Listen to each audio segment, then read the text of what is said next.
Ask that person, what are you looking for? What value can I bring to you? Realize the value you have and how that matches with others. How can we build that into what we do every day? In corporate environments, you have a value. You're a subject matter expert in a certain thing. Take that into your daily work. Know people that they ask you a question is because you know it so well that they're asking you, the expert, of what that does and how that works. If you get questions kicked back, make sure you help them to understand why they're asking that question, help them to understand the value you bring to that. People see the realization that the value they have and the hope that offers people, not only for themselves, but others too. Heroes are an inspiring group of people. Every one of them, from the larger-than-life comic book heroes you see on the big silver screen to the everyday heroes that let us live the privileged lives we do. Every hero has a story to tell. The doctor saving lives at your local hospital, the war veteran down the street who risked his lives for our freedom, the police officers and firefighters who risk their safety to ensure ours. Every hero is special and every story worth telling, but there is one class of heroes that I think is often ignored. The entrepreneur, the creator, the producer, the ones who look at the problems in this world and think to themselves, you know what? I can fix that. I can help people, and I can make a difference. Then they go out and do exactly that by creating a new product or introducing a new service. Some go on to change the world, others make a world of difference to their customers. Welcome to The Hero Show. Join us as we pull back the masks of the world's finest heropreneurs and learn the secrets to their powers, their success, and their influence, so you can use those secrets to attract more sales, make more money, and experience more freedom in your business. I'm your host, Richard Matthews, and we are on in 3, 2, 1. Hello and welcome back to The Hero Show. My name is Richard Matthews, and I am live on the line today with Bob Brumm. Bob, are you there? Yes, I am. Thank you, Richard, for having me. Awesome. So glad to have you here again. For those of you guys who have been following along with my journey, we're still stuck at the radiator repair shop in St. Charles, Missouri, and Bob was just telling me he's down in Tampa, Florida at 79 degrees versus 16 degrees. So I'm a little jealous of Bob this morning. But for those of you who don't know who Bob is, he is a professional award-winning speaker, author, encouragement engineer, which is not something I've ever heard of before, so let's talk about that, serving corporate, collegiate, sales, and youth organizations with encouraging keynotes, workshops, and presentations. You also work with individuals to achieve personal and professional growth and positive encouragement to take action, achieve goals, or change existing restrictive habits into positive outcomes. You got several top-selling books, and you even, it says here you help people achieve their goals and work to save over $500 a month, which sounds like it's a lot of fun. So what I want to start with is, what is it that you're known for now? Why do people hire you? What does your customer base look like? What is your business about? Well, thank you. What I'm about is the idea of a positive perspective. And what's key with that is today's society, we see so many things. All we got to do is turn on the news. We'll see so many negative stories. I mean, it's an hour-long newscast. 55 minutes of that is tragedy, mishaps, government bickering, political correctness, whatever you may want to call it. And then the last 5 minutes, if you get that, is maybe a good humor story or a good, human interest story. We need to change that idea, because I think that's what inundates our society so much today, that we just need to help people to see the positive perspective on a daily basis. Everything goes on in our life for a reason, and it's going to be good or bad. And we've got to be able to get through that. And I think it's critical that we be able to get through that, looking at things with a perspective that helps us to move on. Yeah, absolutely. I know one of the things that has struck me as we've been traveling is you hear on the news all the time that our country is like the worst and people are the worst, and everywhere you go, people are being murdered all around the streets. Like, that's, if you listen to the news, you would think that America is just the worst place ever. And having traveled all across the country, the only thing that I've ever seen is what an incredible country and what incredible people we have, right? Even being, broken down on the side of the road, it is hard to be broken down on the side of the road for more than 10 minutes without a stranger stopping by and asking you how they can help.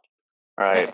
And that's important. I mean, people, we don't hear about that. Why not expose more of that? Why not share that with people? Why not share with those experiences you have with others? And that's my primary objective, is to share that idea with people, that there is greatness in our world, that we have it within us, and we need to share that with everyone.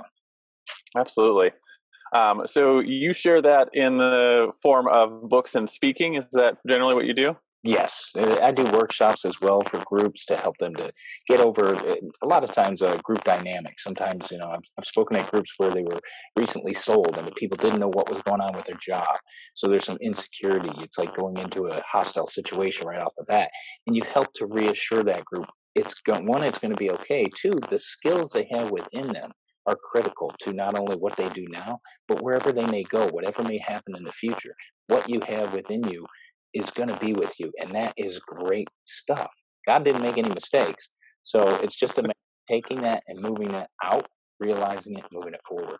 Absolutely. So I want to talk a little bit about your origin story, right? Every hero has an origin story. It's where you started to realize that you were different, that maybe you had superpowers and maybe you could use them to help other people. How did you get started on this journey to become an entrepreneur and get into the world of speaking and authorship and helping groups the way that you do? Well, it started real early in my life. When I was very young, I lost my mother to cancer. I was 6 years old. And I was at summer camp. And then coming back from that, my dad told me. And I was 6. That's I rough. didn't quite understand it. About 2 months later, I lost my grandmother on my mother's side. And then Christmas Day that same year, I lost my grandfather, my father's side. Um, Being the youngest of a larger family, it was something you learned very quickly that this was going to continue to happen, if you will. As I grew older, it happened more, um, based on what life gives us. And that's what I started to realize.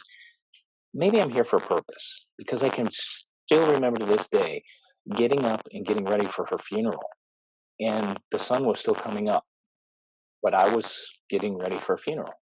And I realized it took me a little while to go back and realize this. Don't think I did this at 6 years old, but to realize the fact that the world still turns, and no matter what happens, we have to continue. We have to go on. We have to help take what was in us and grow with that. These weren't easy events, and it helped me to grow. It helped me become a better person. It helped me to realize looking at things in a different way that could help people to, see something great, see something that good out of a situation. And not all situations are going to be good. There's going to be good ones. There's going to be bad ones. I mean, you broke down. That's a kind of a crappy situation. But the thing is, It's no fun. okay, yeah, you had that clunk clunk clunk when you're driving. That's not what you want to hear. And then people are there to help you. I've been in that situation where you're driving down the road and all of a sudden a tire blows out, and literally within 5 minutes, I had one of the freeway trucks helping me change a tire. So you know, what can we see out of that? Well, we see people that are helpful. We see people that are there for us that we don't realize. Like I said, based on the news stories, you may not hear that. But there's so much in our world that we need to be able to overcome and realize that we have greatness within us. I think one of the key things, as I learned from my experiences through uh, life event called death, is that we're all going to be there someday. We're all going to end up in a box, big or small. It's just a matter of one. If we can push that off a long time, great. But how are we going to do that? What are we putting into our mind and our hearts to make sure we're good with what goes on in life? Because things are going to happen. It's inevitable for all of us that, there's going to be good, there's going to be bad. And as a preacher, I heard one time said, if you're not coming out of a storm, you're going into one. So be prepared because it's a roller coaster. And Yeah. it is, it always is. Yeah, I know one of the things that one of my early mentors used to tell me, it's like, it doesn't matter what happens today, tomorrow the sun's still going to come up and the flowers are still going to bloom. Yes. Right. Yes. And I was like barring nuclear apocalypse, the flowers will still bloom. But even if nuclear apocalypse, the sun's going to come up. It might behind a nuclear cloud, but it's still going to happen, right? The world's going to turn. Yeah. And you realize that it doesn't really matter what's going on in your life.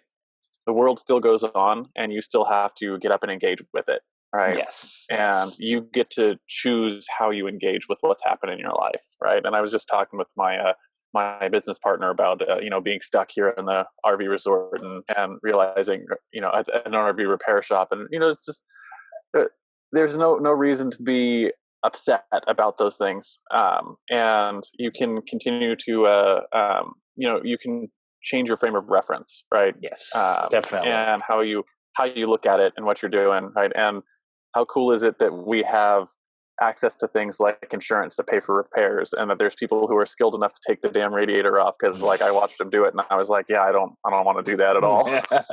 Right. Yeah. Yeah, right. It could be so much worse. Yes, exactly. You could be doing it yourself out in the I 16 could be degrees. doing it So. myself. 16 degree weather, and that would be no fun at all. But yeah, so you get to choose your perspective on the things that are happening in your life, good, bad, and indifferent. And the guest I had on yesterday for our show, we were talking about um, your choice to, like, happiness is not a thing that happens to you, right? We talk in our language we say I am happy, like it's a state of being. And that's just not the way it works. Happiness is a choice, right? You get to be happy, you choose happiness, you choose joy. Oh, um, definitely. yeah, in spite of your situations.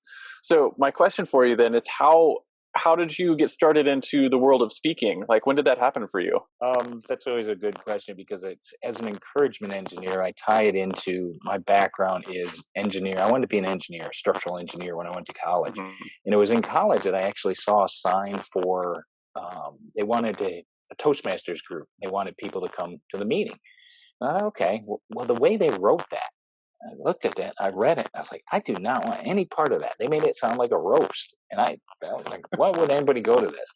Well, several years later, I had a coworker that said, "Hey, why don't you come to this Toastmasters group with me?" And I got to go to the meeting, and I saw what it really was. And that's a little note to everybody: if you're going to write a description of what you do, write it well because you're going to, you know, people want to know what they're getting into before they get there. So make sure you Yeah. write it well. But I went to it and I realized, wow, I could really share some stuff with people. And I just started speaking. And I liked it so much. The first 2 weeks I was in the group, you have to do an initial 10 speeches.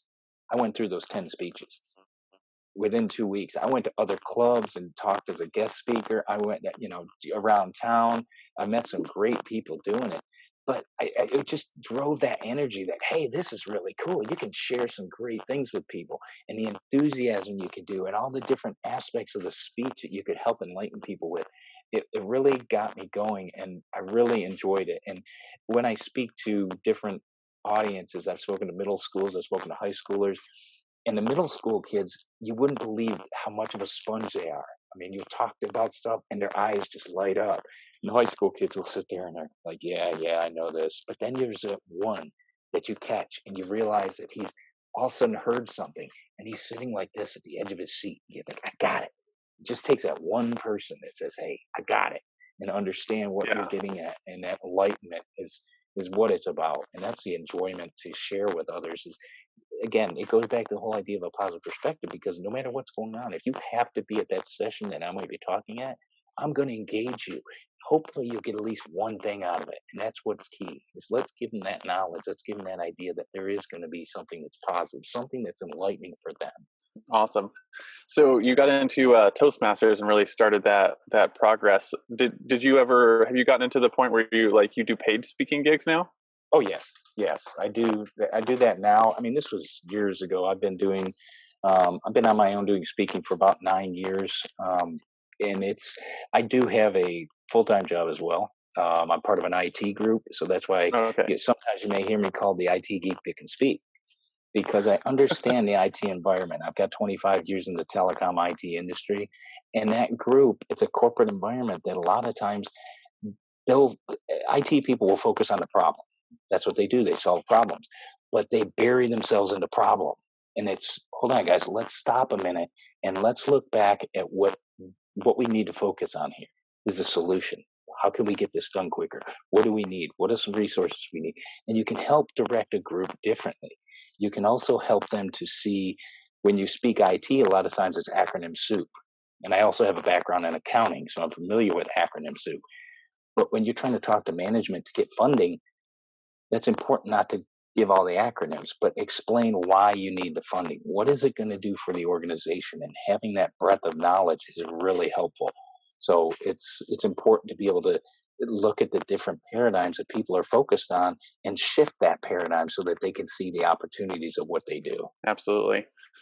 So my next question for you has to do with your superpowers. What is it that you do or build or offer this world that really helps solve problems for people, right? Helps the things you use to slay this world's villains, so to speak. And the way that I've been framing this for people, is if you look at your set of skills, and you see like all the things that you're good at, what we're looking for is like, what do you see as like the common thread that sort of ties them all together, that you're like, hey, this is the one skill that really empowers the rest of my skill set? What do you think that would be for you? I say positive attitude and an attitude of not stopping. Sometimes that can be a curse because you want to go, go, go and accomplish something and get something done well. And so you'll wear yourself out quickly. We got to step back. And as I've gotten older, I've realized I can't do that so much anymore. But you realize that we can get this done. I do a lot of home projects at home. And so some of those scenarios are, building out a room or whatever. People say, oh, man, that's crazy. It's not that bad if you break it down. Okay, what's the first process? Okay, you got to add this. You got to put up the framing. Okay, then you got to put room for electrical. Then you got to remember the drywall, the insulation, and all the layers. Yeah. It's like making a cake. What's the recipe? And you put that together. So that positive attitude, knowing that, you know what, I can do this. It starts by looking at it backwards. And even in corporate situations, what is the issue you're having? Let's look at it backwards. If that didn't occur or somebody didn't say this, and they did, but now how do we do it? Why did they do that? Why are they not liking what accounting is saying? Why are they arguing with a group that says, we can't do that because our business has to be up 24 hours a day?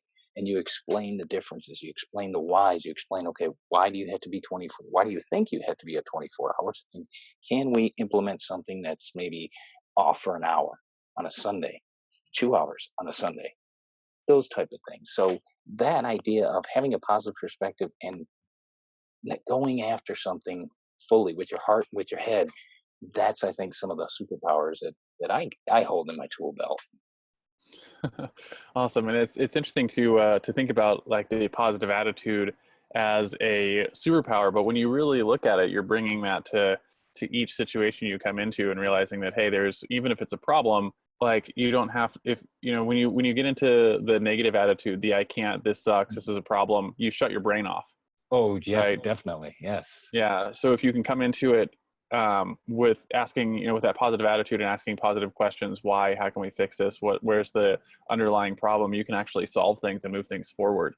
Yeah, and you'll see that a lot in a lot of corporate environments where you'll have the people that have been there for years, well, we've always done it that way, or it's never going to change.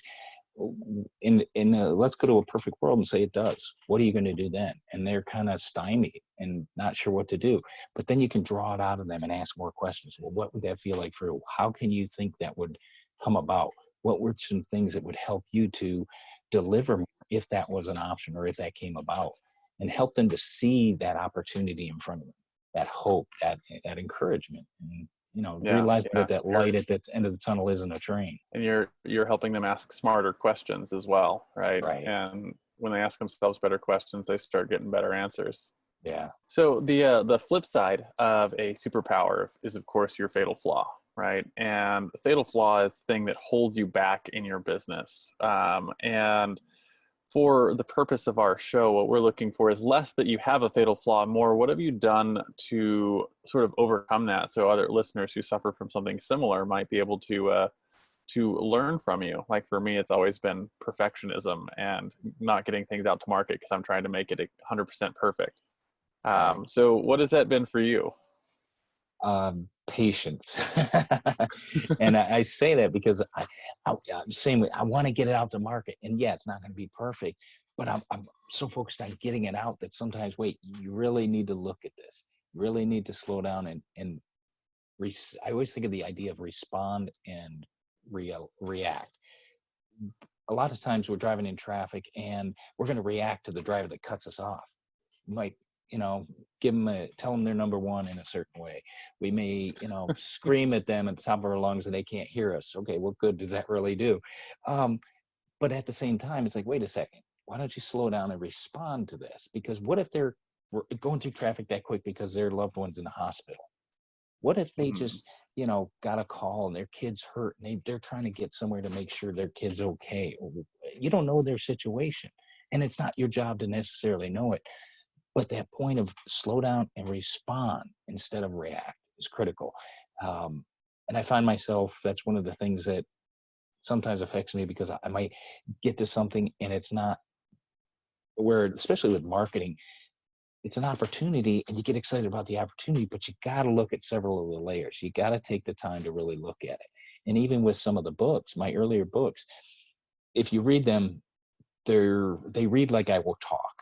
And I think it's a positive and a negative. Editors may say, man, this thing, I'm not sure about this, but people that understand the way I talk and the passion I have can see it in the way I've written the books. And Dean Graziosi talked about that same aspect that he had for one of his latest books. And it felt good. It's like, okay, yeah, there's a value to this, telling the story this way. And sometimes that impatience and not knowing everything about it, that'll get it out quicker to those that really want it. And like you said, that perfectionism can hold you back a bit. But I'm a lot of times for me, I'd say the patience would be the one thing that I work on. I'm doing the clutch and the brake and I'm trying to build that all into the scenario with that. Yeah, yeah, where you want to go fast and then realize I can't go fast. I got to get it right, get it a little better first. Yes. Yeah. Makes a lot of sense. So my next question for you has to do with your common enemy, right? And common enemy is a thing that in the frame of your clients that you work with, right? If you could wave your magic wand and remove one thing from their life, mindset, or something that is holding people back, right? And that you are constantly butting up against and realizing that people struggle with this thing. What is that for you and your clients? That idea, that lack of hope. I think you'll see that in corporate environments. Like I said, that it's always been done this way, or management's never going to change. You might see it in kids in schools sometimes if you're talking to high schools and colleges that, I'm not sure what to do. I'm not sure how the market will take me when I'm graduating school. It's interesting with college kids that when you talk about that idea of actually getting out there and doing something, they kind of get the deer in the headlight look. And that's what's going through their mind is, I'm not sure I'll be accepted. Why? Try it. Ask the question. Ask that person, what are you looking for? What value can I bring to you? Realize the value you have and how that matches with others.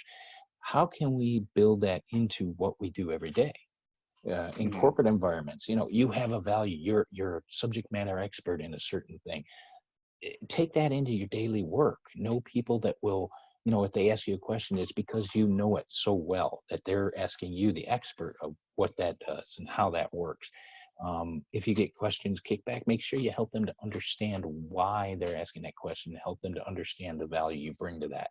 So I would say that would be the one thing that I would see, like a magic, wave the magic wand, that people see the realization that the value they have and the hope that offers people, not only for themselves, but others too. Yeah, absolutely. And I know that, like, particularly with the students thing, like as they're growing up, one of the things that I've sort of learned from being a young entrepreneur to being a more experienced entrepreneur doing these things is that, like, as you go through different stages of your life, they line up with different stages of value you have to offer people, right? As someone who's new and young and fresh and doesn't have a lot of experience, the thing that you bring to the table is a fresh perspective and a young perspective, right? And that's valuable in certain situations. And as you gain more experience and gain more knowledge in the area that you're working in, now you have experience to bring to the table, right? And like the value that you bring changes as you it does. And I think you bring up a good point, because a lot of times with the way the market is going with corporate environments, that younger audience brings a high value of a different perspective, because our technology changes so fast. We need to ride that and be able to run with that idea that it's moving fast and we've got to be able to accept the change. Sometimes that's hard when you've got people that have been in a company 30 plus years. It's hard for them to change. They question it. They're not sure about it. What's going to happen? But you, on the other side, they can tell you, you'll come across a problem and they're not sure about it, and they can tell you right off the bat what it is without even looking at something. So there's, there's value to both sides of that coin, the youth and the experience. Oh, definitely. Awesome. So if the lack of hope is the thing you fight against, your driving force is the thing you fight for, right? So just like Spider-Man fights to save New York, or Batman fights to save Gotham, or Google fights to index and categorize all the world's information, what is it that you fight for when you're on stage speaking to people, or in your corporate environments where you're helping the groups? I say I would fight for that focus of hope, that focus of a positive attitude, because I think a positive attitude, as Zig Ziglar would always say, is that positive attitude will get you a lot further than a negative attitude. And that's key, because that's the basis of who we are. If we're not thinking here positively, it's all over. We're done before we start. And that's not fair to ourselves. That's not fair to painting that beautiful picture we could have for that day. That initial attitude we have about any situation, knowing that it will clear up, knowing that it will be okay. As Anthony Robbins would say in that television show he had, says, this too shall pass. You know, whatever the event may be, will pass. Again, the world's still turning, and we've got to have an attitude of positiveness that will get us going, get us to take action, get us to ask the questions, get us to go buy that initial thing that we may need for whatever the project may be. But take that initial step, take that initial action. A lot of times when I'm talking to students, it's the idea of go ask that girl out. I know today everybody texts everything. No, put down the text, go ask somebody out if you want to go to a movie. What are they going to say? No. Okay, that's 2 letters. You're scared of 2 letters? You're going to let 2 letters stop you in life? No, we can't. That's an opportunity, because if they say yes, imagine what you have. You have the opportunity of getting to know somebody, having a great time with somebody, whatever the case may be. But there's that opportunity, and we've got to remember that in our head. And it starts with the attitude we have about the day. It starts with, what's this day going to bring? Is it going to bring great things? Is it going to be hard or easy? It may be hard, but it can bring great things, because we're on the green side of the grass, and that's a great place to be. Yeah, absolutely. And your example cracked me up a little bit, because like if you look at sitcoms over the last 20 years, like one of the big things is, oh, I can't believe he broke up with me over text. And it's like, Yeah. if you look at our kids' generation, it's like they have their entire relationship is 100% based in text. So that would be Yeah. totally normal. Well, it was interesting. Yesterday I gave some blood, and they walked into the lobby, and they said, yeah, today anymore you talk to anybody, and nobody's talking to anybody. The lobby, everybody's sitting down here with a blue face. It's like, or the guy was driving past a bus stop of kids, and he said, they're all blue faced. They're just doing this on their text. It's like, nobody's talking anymore. Let's get to know somebody. Ask somebody a question. How you doing? What are you doing? I don't understand it. We kick our kids outside all the time. It's like they Good, got good. Thank you limits for on their doing that. electronic devices and go play with the other kids, have some fun. You know, do Yeah, and something they other. kind of look at you like, what? Yeah. No, my kids actually, like, it might be just a something that because we've done it so frequently that, you know, they get 2 or 3 hours playing on their devices and they're bored, right? And they're like, we want to go outside and play. Yeah. And you know, that's I think it's a good thing. Hopefully we keep that going as they get older. Good. Yeah, try to do that, because mine are older, and yeah, we'd always be at a ball field, soccer field, whatever, and so they're even now as they're older, they're always busy. So Yeah, keep that up. makes a lot of sense. You have teens? I have one teen left. He's 17, and then my other one, but my one up from that is 21 and a 22-year-old. Nice. You got any grandkids yet? Because I was No. about 22 when I had my first one. No, no, no, no. I'm okay with it. Yeah, You know, all in due time. they Yes. got plenty of time. I just wanted to be young when I had kids. So, Yeah. you know, I wanted to be young with them, if that makes sense. So No, my I wife hear and I you. started pretty young. Yeah, good. Good for you. So my next question for you is more on the practical side of actually running a business where you speak regularly. We call this our hero's tool belt, right? Maybe you have a big magical hammer like Thor, or a bulletproof vest like your neighborhood police officer. Maybe you just really love how Evernote helps you organize your thoughts.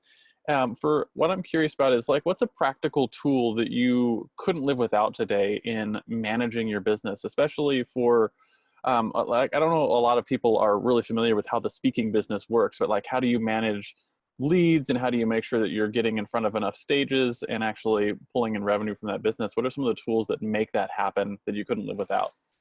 I think a big advantage today is social media. That really helps, because you can get the word out faster. You can show examples of your speaking. You can show people testimonials quickly and expansively. I mean, you can go to different groups on LinkedIn and Facebook, and be part of these 10,000 people groups and get the word out so much quicker. It used to be, you know, be on the phone calling people. Okay, what about this person? What about this person? And then asking the questions. You still need to do that. But it might be, hey, by the way, who hires you for speakers? And they say, oh, this would be this person or that person, or I'm not sure. And they may list their phone number. So then you can call that event coordinator, whoever that person may be, and say, hey, by the way, I got your note. Thank you so much for responding. And you have that conversation, that one-on-one dialogue that all of a sudden you get to, if you will, meet the person, not just through social media, but in a one-to-one, they hear your voice and they understand your energy. They hear what you're about. And so that's still a good piece of what I do. And I think those are some big pieces of building that business, is not only the marketing, the social media, but contacting those people and saying, here's what I'm about. How can I help you? And the social media helps you to do that, because with podcast and video, you know, things you can put out, they see who you are and how much energy you have and what you're about when you talk. And that's critical in So the speaking business. just a curiosity question from me, because I don't actually do any of the stage speaking. Does coming on and doing interviews like this on shows like mine actually help you book stages? Yeah, yeah, because people will see, you may have a small dialogue of what you talk about, 3 or 4 topics, if you will. This gives Mhm. an aspect of what you are, who you are as a person. What type of interaction do you do? How much energy do you have when you talk? They could see my hands moving. They can understand, okay, if he's on stage, I bet he's moving around a little bit. And I do. When I'm on stage, it's hard for a camera to follow me sometimes unless it's back further, because I do have the energy. I move around a lot. I give that energy to the audience, because sometimes those people are there they're in events that they have to be at. When you have to be at something, they're sitting like this. But like Yeah. I said before, I talked to this one group one time, and by the end, there was a guy that was just on the edge of his seat, and it was great. And that's what you want to do. You want to change that perspective for people so they understand who you are, what you're about, and the energy you can offer their audience. Yeah, yeah. And I know for one of the things that I know has helped a lot of speaker friends of mine is like understanding who the person you're selling to is, Yeah, right? And understanding that the person you're selling to is that event coordinator, right? The yeah, one who is putting the event together and has to hire the speakers and get the bios and put the things together and actually like make it all happen. And like if you can make their job easier, like it's easier to book the stage, right? So if you have all of your ducks in a row and you just be like, hey, here's me in a package, and you can just all the things you need to, you know, put your email marketing together and put your pieces together. You don't have to email back and forth. It's all there. It's easier to say yes to you than it would be to another potential speaker. Is that right? yeah. Oh yeah, definitely.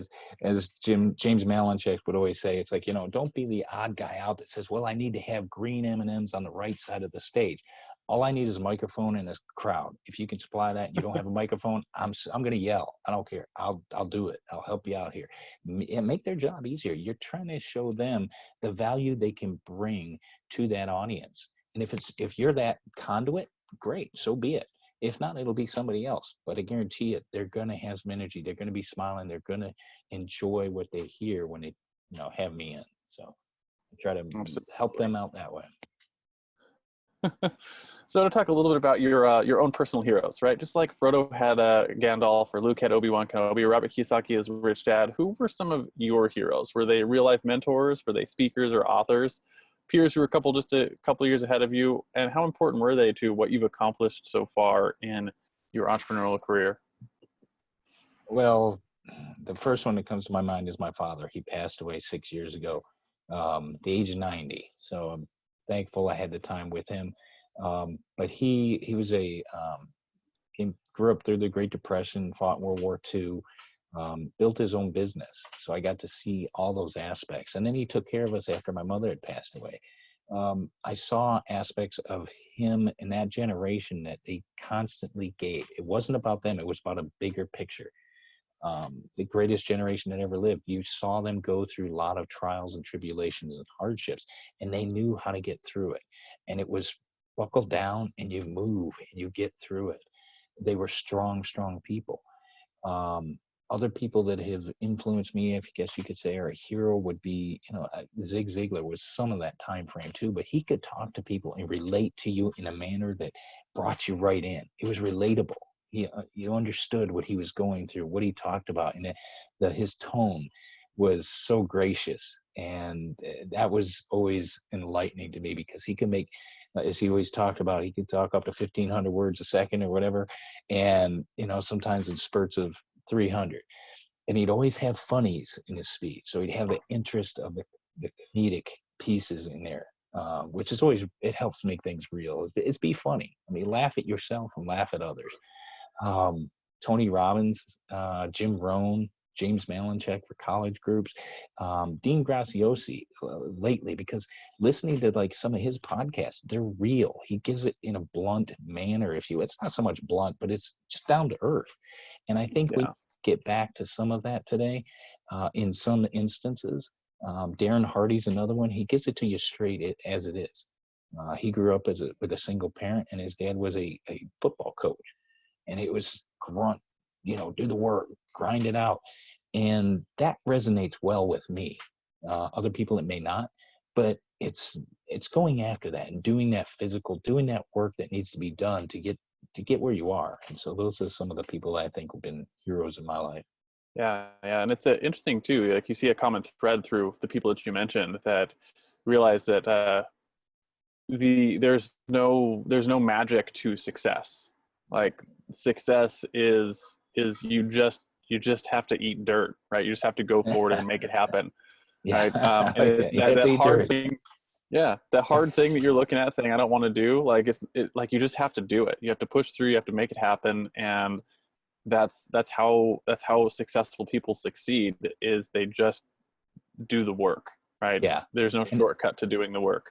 No, there's not. You're going to get your knuckles skinned. You're going to hurt your hands. It's going to be hard sometimes talking to those conversations you have to have. It's not easy. They go on in my life as well as anybody else's, and it's hard. But like you said, yeah, you just got to go through it. You got to get it done. And it's not always easy. It's not always fun, but with that hope, with that positive attitude, the outcome we know will eventually be good. Yeah. And like one of the things that I've always has always helped me with that stuff is realizing that for me, it was just making the distinction that part of what makes the work enjoyable is realizing that the joy is the journey, right? It's like, it's it's not the end destination that you're getting to that's fun, because you'll get there and you'll be like, oh, well, that was nothing. You realize it was actually doing meaningful work is what brings the joy. Yeah, it reminds me of a couple things. When you got married, my wife and I still talk about this. You get all that preparation, 6 months, all this, all that, and the stress and all that. In 20 minutes, you're looking at your watch going, what just happened? Oh, can we do this again? I mean, what all this for 20 minutes? Or for 20 minutes of a thing? Yeah. I remember building a fish tank in a bar in my basement up north when I lived up there. And yeah, that idea that, oh, wow, look at this cool thing when you're done. But then it takes you that time after you're done to realize, all that complaining and the bickering and the journey was really pretty cool. And look what happened because of that. Look what is accomplished because of that journey I took. Yeah, it's you realize that no matter what the end result is, desire is more fun and more fulfilling than having the thing, right? Yes. And you realize that it's the fighting through a journey that is where life happens. Definitely. It builds you that strength. Think about that strength you're building all throughout it. So much fun. So I want to bring it home for our listeners a little bit and talk about your guiding principles. What are the top 1 or 2 principles you use regularly today that you think contribute to your influence and the success of your speaking business? Maybe something you wish you had known when you first started out on this journey as an entrepreneur.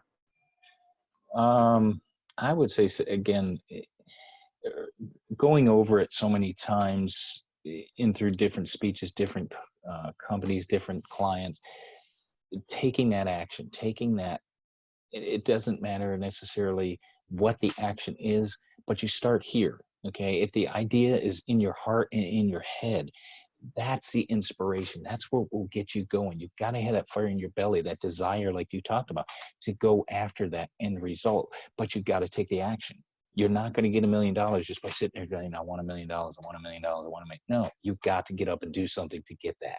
You've got to take that action. And that can be talking to You someone. sure I can't just sit here and Yeah. talk about $1 million and get it? Because Oh, that seems great. yeah. You ever hit a lotto?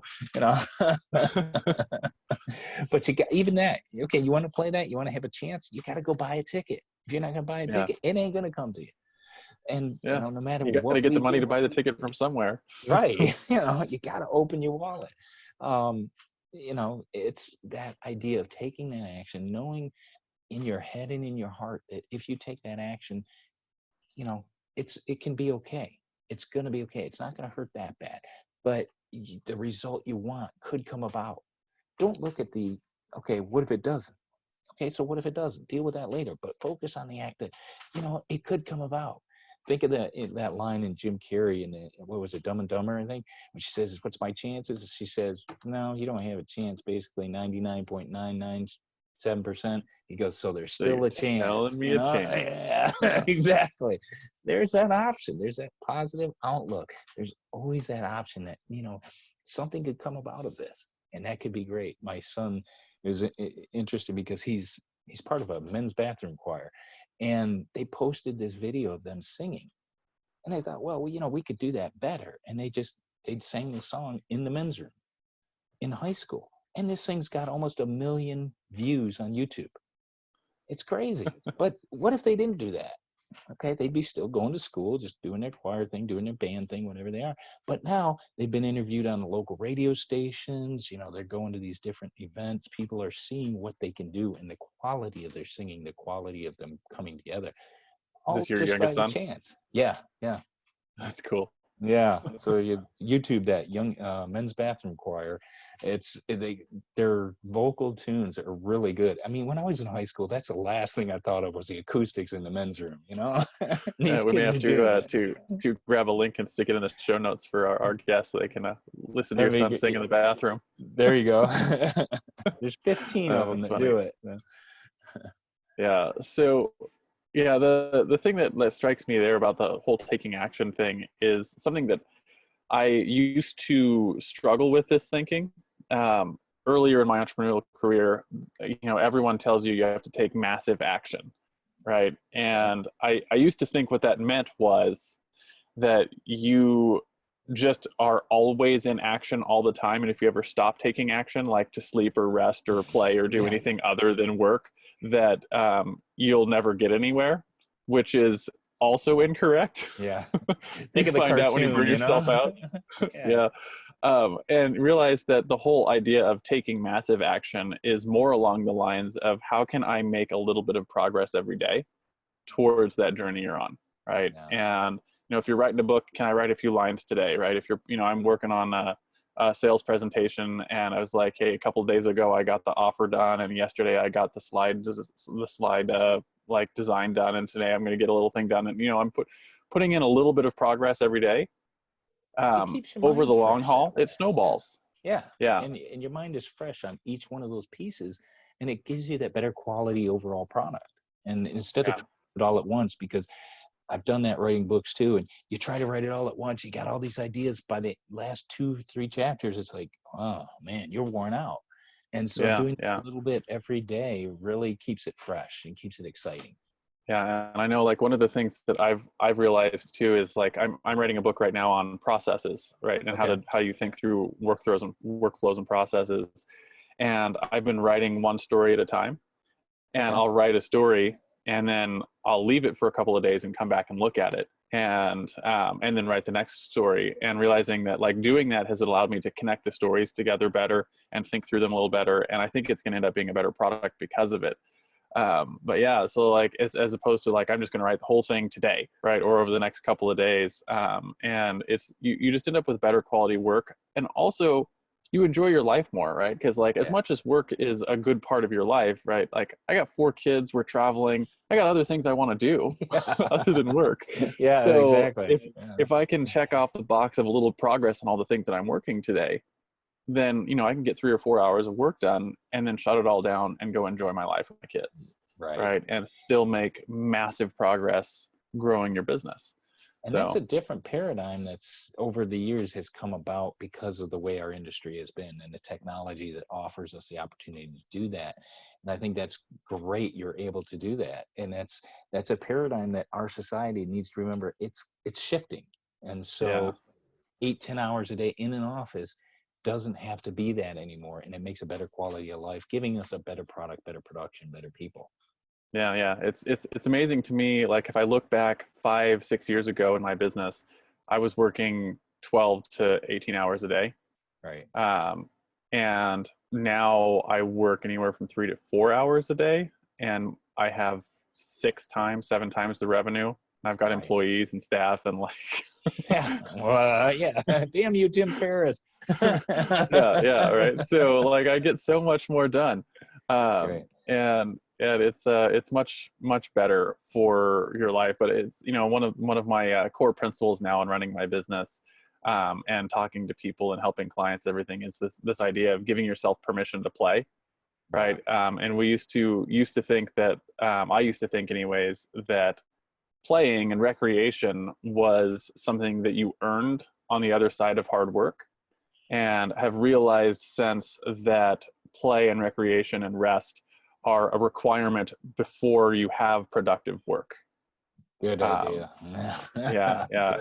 and because so it's a complete, flipping the script, and you realize that, like, man, if you actually take care of yourself and come to your work rested, then you are more creative, you get better stuff done, you get higher quality work output, and you got to give yourself permission to play. Yeah. And so there's a reason why they tell you to put the air mask on yourself first on planes, right? So Yeah, then you can help yeah, the others. Because if you don't have it, you're no good.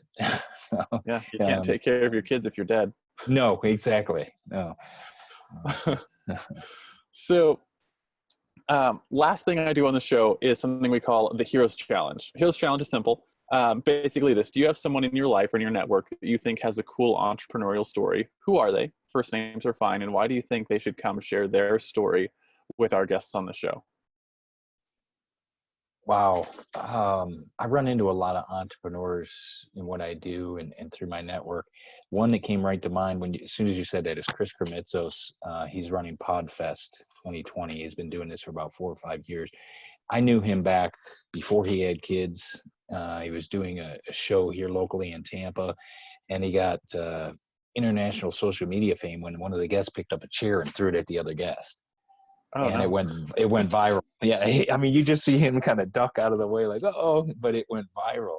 And he's a great connector, and he cares about people. And I think that's an interesting thing, especially when you're putting on these events like he does. I mean, you're expecting over 3,000 people at this year's Podfest, and he just wrote a book called Start Ugly. And the Yeah. title, it's a short book, easy read, but it's a point of get out there and start it. Because if you analyze it, think about it, somebody's going to come up with the idea and get it done. And so Yeah. you want to Yeah. get out there, even if it's, get it out there, get the idea out there, start it. And he'll talk to other entrepreneurs that have done that, and huge successful entrepreneurs. The guy that started they had the magnetic strip on the back of credit cards. He's had him at several of his events.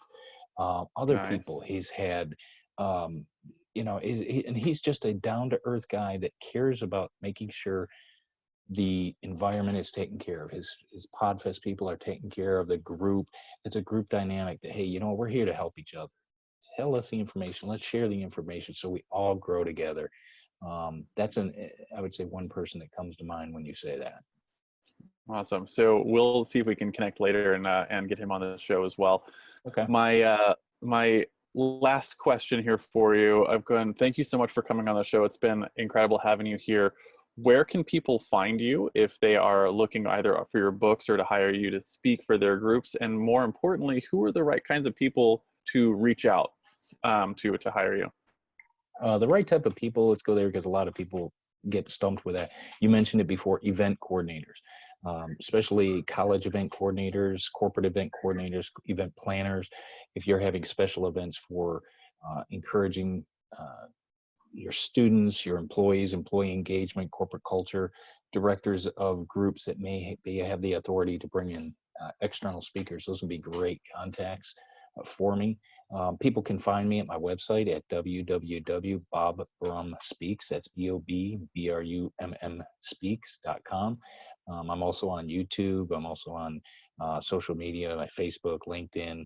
You can search me there, YouTube. I also have a podcast myself, Encouragement Engineering, that gives a daily 1-minute motivational encouragement quote every day. So we keep it on a weekly basis, and we run it 5 days a week, and we just give an idea to think about for the day. And so it's just a 1-minute thing. I'm probably looking in the future to start having some guests. So I'll make sure I get in contact with you. That'll be fun. So thank you so much for coming on, Bob. If you are one of those event coordinators and you're looking to have someone come on and speak about encouragement and encouragement engineering, that kind of stuff for your teams, make sure you reach out to Bob, BobBrummSpeaks.com. Do you have any final words of wisdom for our audience before we hit the stop record button, Bob? I just want to say thank you, Richard, for having me today. And for the audience, remember to take the action. We live in a world that we've got to take that action. That light at the end of the tunnel is opportunity. It's not a train coming, but we got to take the action. Think positively as you move forward in life, because every day is a new day. We can paint a new picture. We're on the green side of the grass right now. There's some people that didn't get that option, but remember to go after that opportunity and take those steps to do what you have to do. You heard him. Take action. Thank you so much, Bob, for coming on the show. Thank you, Rich. Appreciate it.